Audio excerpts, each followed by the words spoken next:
Come and dream with me.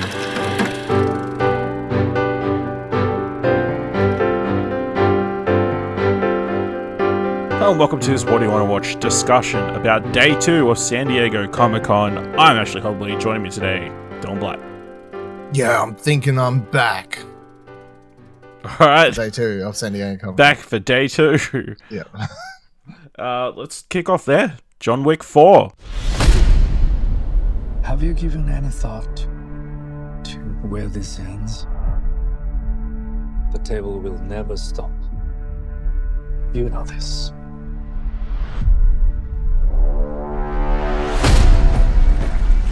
No one, not even you, can kill everyone.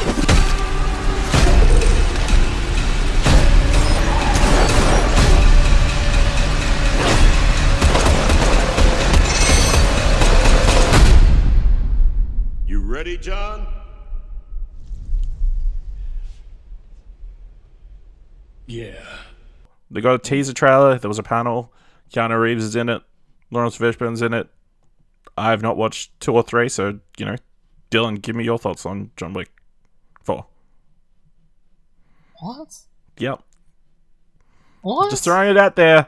And odds are we'll probably be doing a podcast about John Wick leading up to John Wick 4. So, I'm not going to watch any of them until then. What the fuck is wrong with you? How do you stop at what? There, let's stop. Because content. No. Like, why would I keep watching stuff if I'm not making content, right? I can't even argue with that.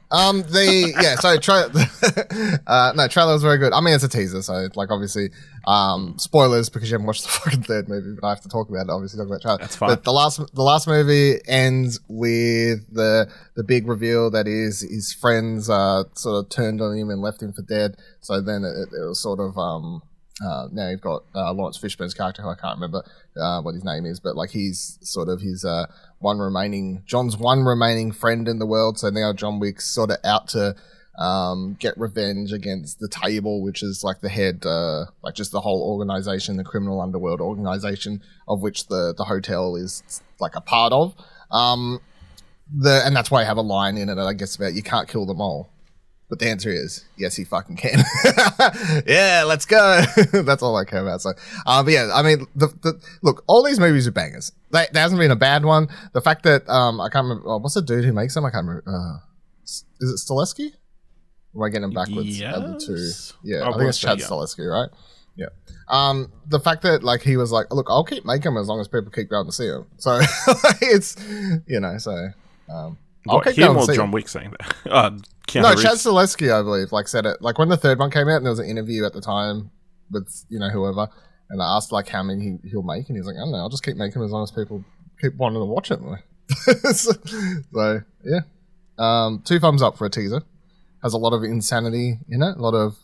There's a part where John Wick's on, a car roof shooting through it. There's a part where, I don't know what, he's shooting, the bloody got gun fu happening, John Woo style happening, so, 2 thumbs up for a teaser. Awesome. All right. The big story for the day, I believe, another trailer for Lord of the Rings, Rings of Power.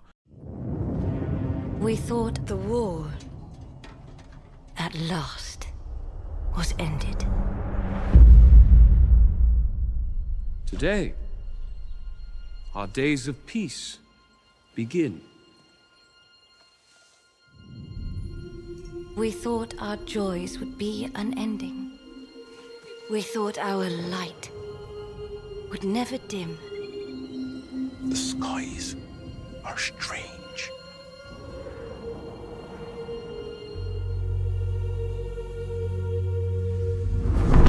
It is here, Galadriel.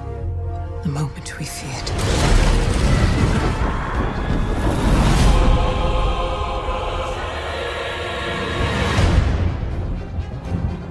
Evil does not sleep.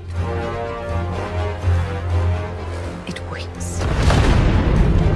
Beyond the darkness, tempting shadow, to bury us all beneath the mountain.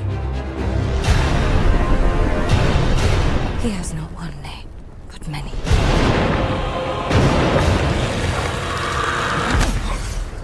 Have you heard of him, lad? Have you heard of Sauron? A panel hosted by Stephen Colbert, which I think was apparently a surprise. But for all of us not there, a trailer came out. Dylan, what do you think of the latest trailer for Lord of the Rings of Power? It's the most story-heavy trailer, I guess. Like the one that's like sort of you can make the most sense out of, or try to make the most sense out of. If you haven't like read up on what the show's about, maybe you'd get a better understanding based on this. But I mean, it shows the whole idea is you've got Galadriel. Fuck hell. All the Rings names. And she like I guess gets a premonition or sees these signs of the coming of Sauron or whatever, and so she's out to put a stop to that before that can go too far. So the show's going to start like with everyone in peace and whatever, and then the evil is brewing in the background. The Eminem looking dude in the trailer is apparently Sauron, or people are saying it is and it isn't, which that was the key hot point of discussion because people are like, that's not Sauron. But then you've got all these people who saying, actually yes, it's Sauron. Yeah. But but it's really weird because you'll have these people like, and look, we just check out Lord of the Rings Extended, our Lord of the Rings podcast, of course. We'll just launch. Pimp that. Just launched. That's right. Just launched. Check out the show notes for the link. Yeah. Pimp that in every episode of these Comic-Con discussions, apparently. Hopefully there's Lord of the Rings content every single day. But like, as I said on that, like I haven't read all the books, and I'm not like, I wouldn't say like a hardcore Lord of the Rings guy, but I'm getting like super pumped for this show, and just coming off watching all the movies for recording those podcast episodes. Like I'm pretty hyped and feeling like the most into the lore that I have been. But like, even as someone who was like Wikipediaing characters doing these rewatches and stuff, so like Sauron was a shapeshifter, right? And that's the thing that people keep pointing out who like actually know anything beyond what was given to them in the Peter Jackson portrayal. Believe it or not, he was not an eye the entire time. Yeah. Or some like ominous, faceless, knight-looking thing which you see. So yeah, for these people are like, that's not Sauron. I'm like, well, technically it could be because like apparently it's from a line from like he's described in the books as like he has a form that's fair or whatever. Like obviously supposed to be like very beautiful or whatever else. Yep. So I guess that's what that's supposed to be. So we could see him portrayed by different actors. Yeah. Again, it might be a misdirect. It totally could be, but even if it is, for everyone who's getting upset that Sauron looks like Eminem, which is apparently the meme, I'm like, just fucking get over it. Cool. Like 8 Mile was great. Yeah. It's true. Good movie.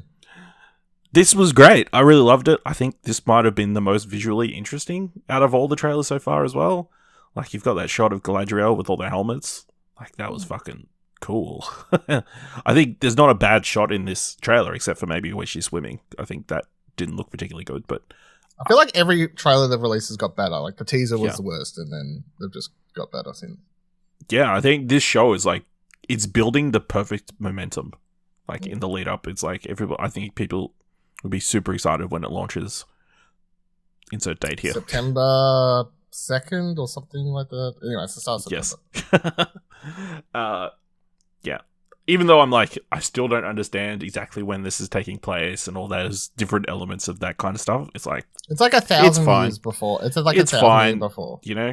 Why are they all fighting if Sauron's already been dead for so long and the ring's not around? Sauron hasn't been dead. Sauron's just like not around. Like, he got defeated.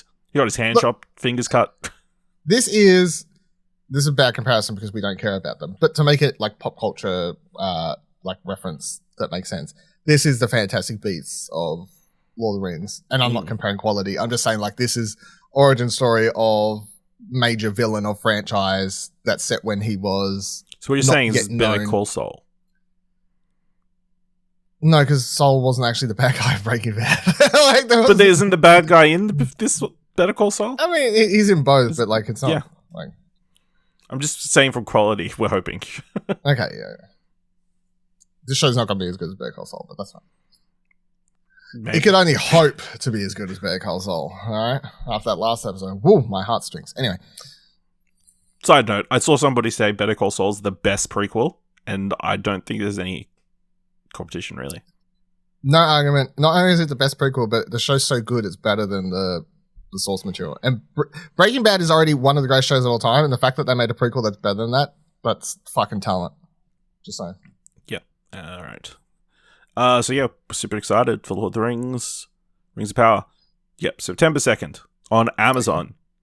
No, on Prime Video. As I like And to they say. do prefer you to say Prime Video. Yes, okay. As any press release points out. It's just so Do easy. not refer to it as Amazon, they say.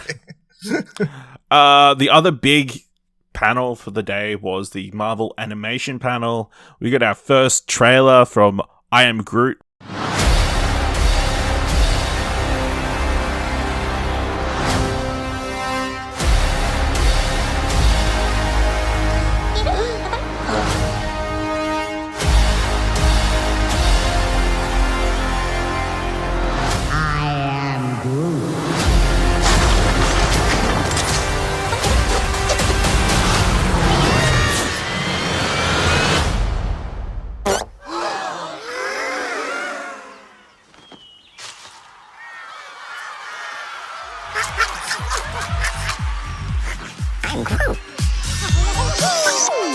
Which is a series of short films starring Groot.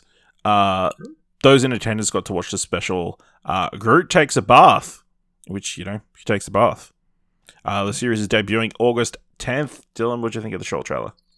Can I just clarify? He farts at the start, right? That's What, the joke? leaf? Yeah, like he farts. I and the don't know leaf if he falls farts it or he... off? He shits it. Exactly. Yeah. Either way, it's a flatulence delivered leaf that those Yes. creatures then proceed to eat, and then they're like, "You are God," and he's like, "I am Groot." Yeah, I'm down for this. Do we know how long these are supposed to be? Have they said like the length or I anything? want like to that? say like 8 minutes off the top of my fine. head. That sounds like a good number. As long as you went like half an hour or something ridiculous. There's only so long you can handle seeing one character just say the same line over and over without it becoming annoying, I feel. In succession with no other characters speaking. Like, presuming that Groot is the only character, or basically going to be the only character in all these shorts. So, no, I'm down. I think it looked funny, it looked charming. Groot's a funny little cute character, of course. So, yeah, I think a big plus our Disney Plus is getting projects. Big plus our Disney Plus is getting projects like these. So, yeah, I liked the little bit that we got in that trailer, even though I was a bit confused about is it a fart? Is it a poo? I don't know. But Double Front's up to interpretation. Yeah, I really enjoyed it as well. Apparently, it's only 5 shorts, so that's all right. It's cool. I enjoyed it. Lots of fun. We all love Baby Groot. He's adorable. Even the little animal creatures, super enjoyables. Yeah, so I'm looking forward to Groot having different shenanigans. All right. Also at the Marvel animation panel, they talked about other projects. So I'm just going to read from this Rotten Tomatoes editorial piece. We also learned that What If will return for a 3rd season. Yes, the second stream is yet to stream on Disney+, but with the lead time required for animation, the announcement makes sense. Staying true to its premise, the Watcher will once again appear in the multiverse to see what might happen if key moments in the Marvel Cinematic Universe had gone differently. That could lead anywhere, but as we know from executive producer Brian Andrews and head writer AC Bradley, you can expect to see Captain Carter again. Meanwhile, as those in Ballroom 20 can attest, other Season 2 episodes will feature Hela, Shang-Chi, and Agent Jimmy Woo. Additionally, one episode will feature the setting of Neil Gaiman's 1602 miniseries, which is to say they'll take place in 1602. What If returns in early 2023. So, yeah, What If? A series that they're doubling down on, I guess. What if they did 3 seasons? What if they keep doing it? Got them. I guess, yeah. Yeah, I'm not like hyped for What If. I'm just like, I'll watch it nonetheless. But it was like such a hit or miss like first season that I'm, Do you it's hard want to get, them like, to super do excited. the same thing where it all culminates into something, or you're just like, fine, just doing stories? No, I'd prefer just really enjoyable singular episodes personally. Yep. Or commit to one way or the other. Don't try and do a little bit of this, a little bit of that. Do you think we see the Gamora episode that we got teased? Yeah, I Or suppose. do you reckon it got scrapped? No, I mean they'd probably do that. I guess. I think having characters like Agent Jimmy Woo that's a bit more exciting to me. Like it's like sort of supporting members rather than Because Randall Park's awesome. That's why. Well, yeah, that too. But get our mate.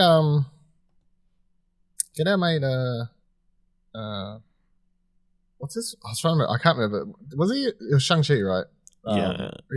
He plays like a bouncer or whatever. Was he the bouncer? Oh, Ronnie Chang.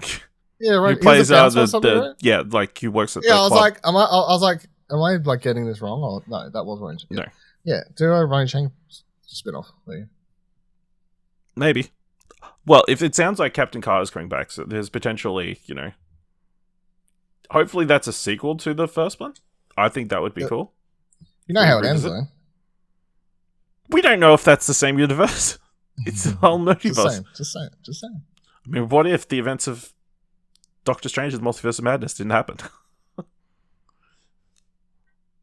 Yeah, in 1602 I know of broadly, but that seems like an interesting setting, and like if they're going to like tackle other different, like this opens the door for them potentially doing noir stories, you know what I mean? The noir range of universe, which I guess maybe they could do Spider-Man in that. They did do. Yeah, I was about to ask, can they do Spider-Man, or are they not allowed to do Spider-Man? Yeah, I don't know if they would let them do Spider-Man noir in this series. I feel like that's something they would either want to do as part of their Sony Spider-Verse. would want to do as part of their Spider-Verse, or do as a complete movie. Yeah. But yeah, exciting. That's been a success. Andrews also teased the upcoming Marvel Zombie series, picking up in the zombie reality glimpsed in Season 1 of What If.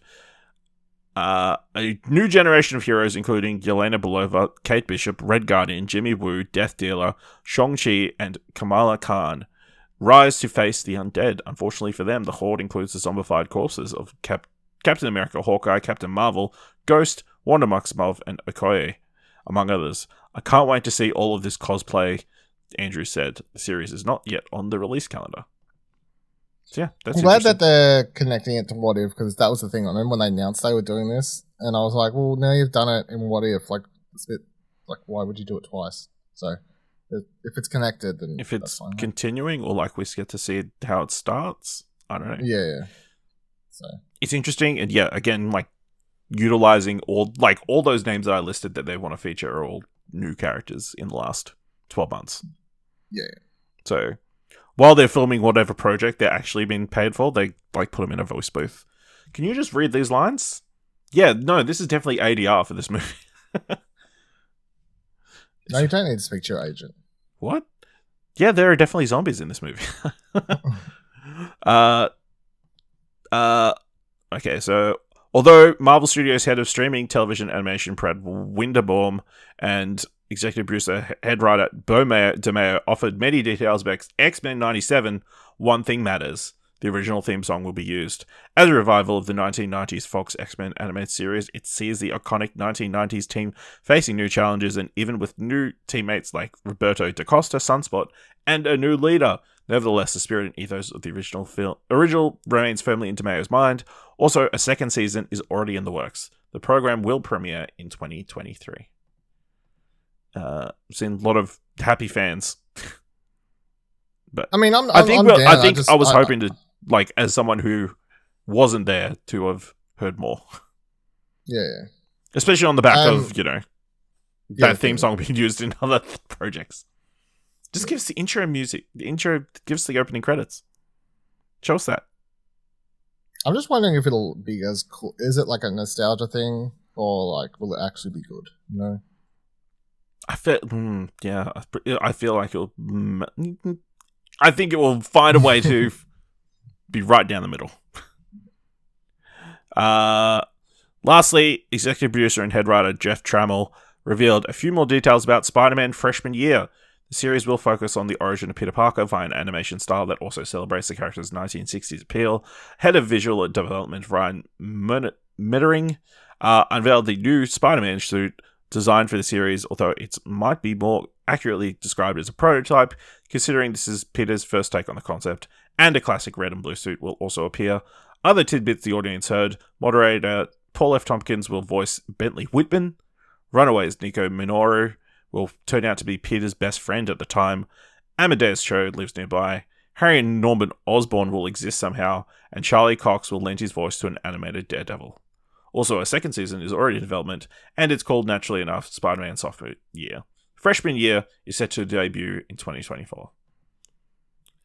I'm probably more excited for this than the X-Men series because I love all the. I don't think that there's been a Spider-Man series, animation series that I haven't at least watched a little bit of just to check out over the years. So, and a lot of them I've watched more Spider-Man animation when I was a kid than any other animation, I reckon. So, and that last one they had on Disney, not like the kids one that's on The there, Ultimate? but that's good.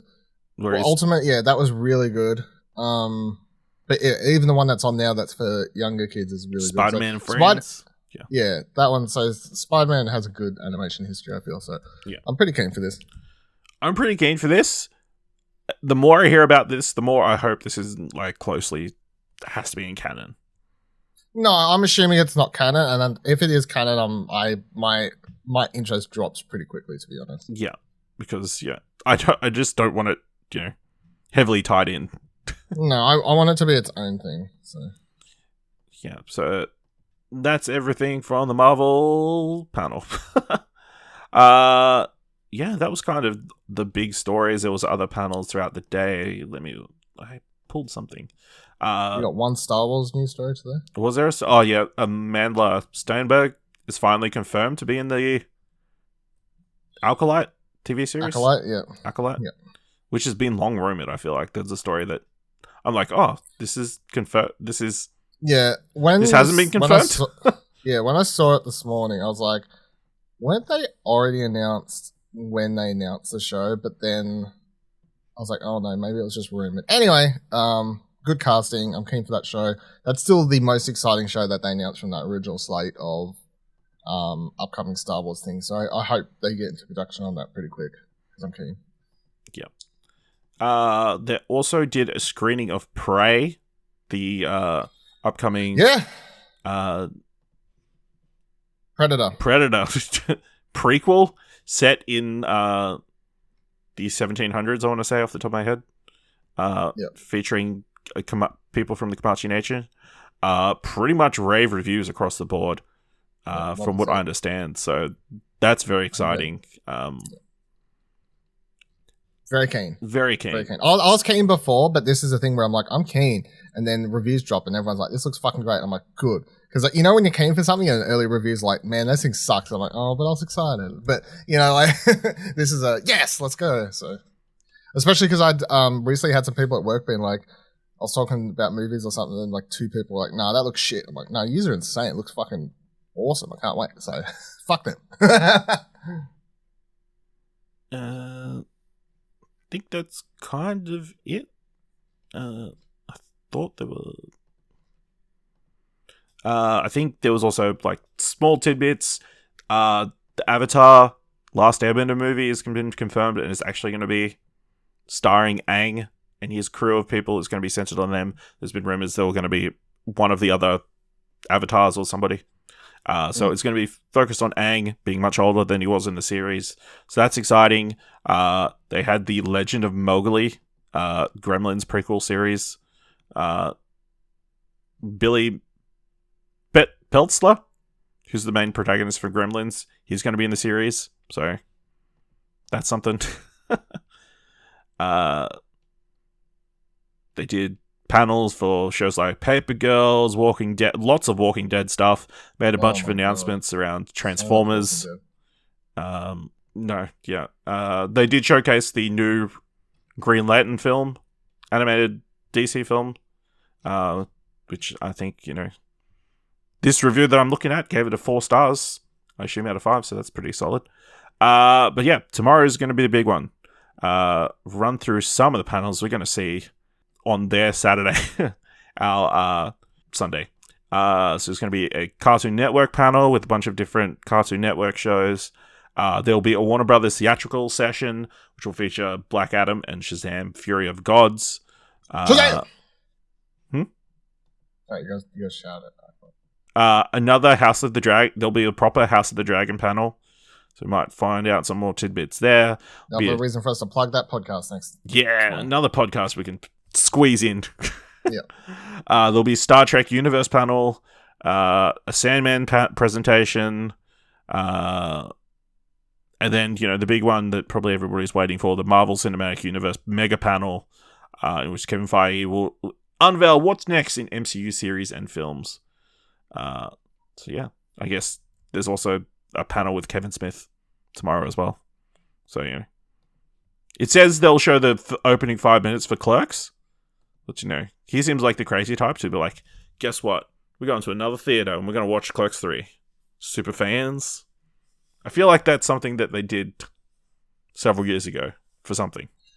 I remember there was a thing where his panel was on after J.J. Abrams did the Force Awakens panel for the first time or something like that. Yeah. And at the end of the panel, he was like, J.J. Abrams was like, all right, everyone, you can come with me now. We're going to go watch a live concert of music or whatever. And everyone left, and then he like opened his panel by being like, fucking J.J. Abrams.